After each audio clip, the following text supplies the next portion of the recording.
Hi Year 9, here is our next Lord of the Flies lesson. I've tried to go somewhere in my house a little bit darker, so hopefully you can see this a little bit better. So, word that we're going to look at from last year when we studied Macbeth actually is the word tyrant. So can you remember, think back to Macbeth, how was Macbeth presented as a tyrant? You can pause the video and answer those questions. And then our new word today is sadistic. So let's just look at what we mean by sadistic. So if someone is sadistic, then they get pleasure from inflicting pain, suffering, or humiliation on others.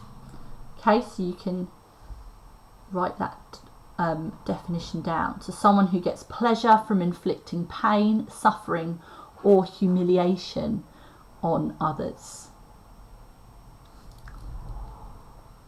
So, how was the murder of Simon presented as sadistic? How was the way Simon was murdered sadistic? And then for wanting to aim higher, why do tyrants often behave in a sadistic way? And what characters on the island could you link this vocabulary to? So you can pause the video and give yourself a chance to answer those questions. So, a tyrant then. Somebody who is a tyrant is usually a dictator. They are somebody who asserts complete power and control over the people that they rule, but they also abuse that power and they abuse the people who they rule, and it's sort of selfishly for their own gain. So let's think about Macbeth then. How is Macbeth presented as a tyrant? Well, he became so obsessed with power and gaining power. Sorry, my son is just walking up the stairs. He became so obsessed with gaining power that he didn't care about becoming a good king. He was prepared to slaughter and murder children. You know, remember he killed Macduff's whole family just to try and stay in power. So he didn't care about being a good monarch, a good ruler. All he cared about was himself and his own sort of possession of his power and his sovereignty. So how was the murder of Simon presented as sadistic? Well, they literally beat him to death as a group. You know, they would have inflicted so much damage to his body that he eventually died from those injuries. You know, beating somebody to death is an incredibly sadistic, painful, long and nasty way to kill somebody. So it's not just the act of murder, but the way they did it. So why do tyrants often behave in a sadistic way? Well, a tyrant, like a dictator, can do what they want. But actually, that power, as Golding mentions a lot in this book, this power corrupts, just like fear.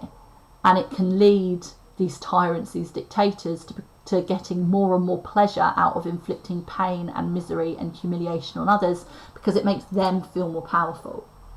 So the obvious character this links to is Jack, and Jack's increasing savagery, but also Roger. Remember, Roger is the one that was throwing the stones at the little boy, but he was throwing to miss because he was still ruled by the old laws and civilization.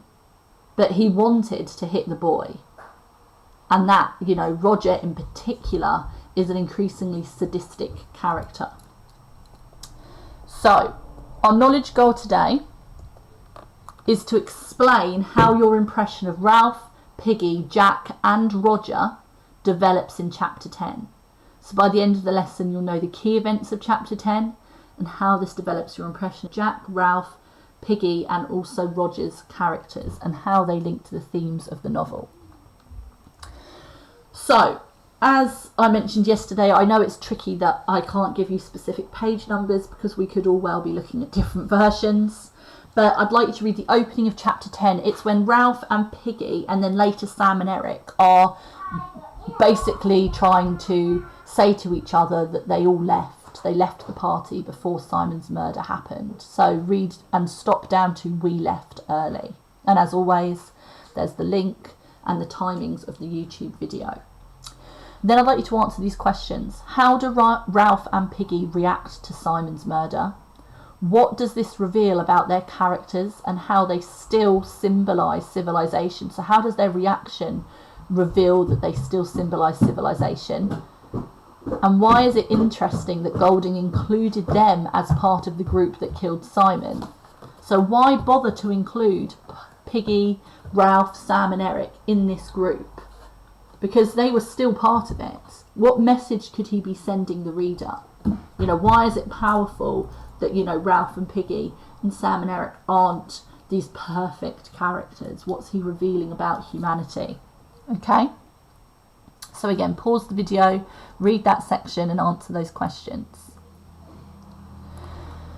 So now the chapter 10 switches to Jack's camp. Okay, sorry, my son's walking. Oh no, he's staying now. Do you want to say hello to my students? You don't, he's shaking his head. So read the next section. Okay, we switch now to Jack's camp and sort of Roger's perspective. So read down to "murmur swelled and died away." So what is significant about Roger's reaction to hearing Jack has tied up and is torturing Wilfred? What does this reveal about Roger's character? You know, his reaction. Jack is literally tied up and is torturing one of the boys. That's the sort of leader he is. How does Roger's reaction to this torture link back to previous events? And what could it foreshadow in the future? And how does our impression of Jack as a leader develop in this chapter? You know, he's been leader for barely a day and he's already tying up children and torturing them. So again, pause the video and answer those questions. Okay, then finally, read the rest of chapter 10. Why is the stealing of Piggy's glasses such an important moment in the novel? And what could, again, think about what Piggy's glasses symbolise and how the stealing of Piggy's glasses now, what could that symbolise and represent? And remember, poor Piggy is so short-sighted that without his glasses he's practically blind. Okay, so again, you can pause the clip and answer those questions. So what I'd like you to do is look at Ralph, Piggy, Jack, and can you also, I should have included Roger on there, please. So can you write a brief explanation of how chapter 10 develops your impression of Ralph, Piggy, Jack and Simon? You know, just 2 or 3 sentences on each character. And if you can link your explanation to Golding's intentions, both in the book and his intentions with those characters and what they symbolise, then that would be great. Okay, and you can email your explanations of Ralph, Piggy, Jack and Roger to me or to your class teacher if you're one of the other students that is watching this video. Pause. And then finally we have tyrant. How is Jack presented as a tyrant in this chapter? And then our new word is sadistic. What does the boys' increasingly sadistic behaviour reveal about the breakdown of civilization on the island? So you can answer those questions. And then, I didn't bring it up with me actually because I'm hiding in my hallway to try and get less glare on this laptop. But what you can then do once you've done this PowerPoint is you can answer the chapter 10 section of your workbook. So what I'd like you to send me evidence of, please, is your explanations, but also I would like you to send me photographs of the workbook. Okay, so for chapter 10. Right, thank you very much. And now my second child is trying to creep along, so you've probably seen her legs. We will see you tomorrow.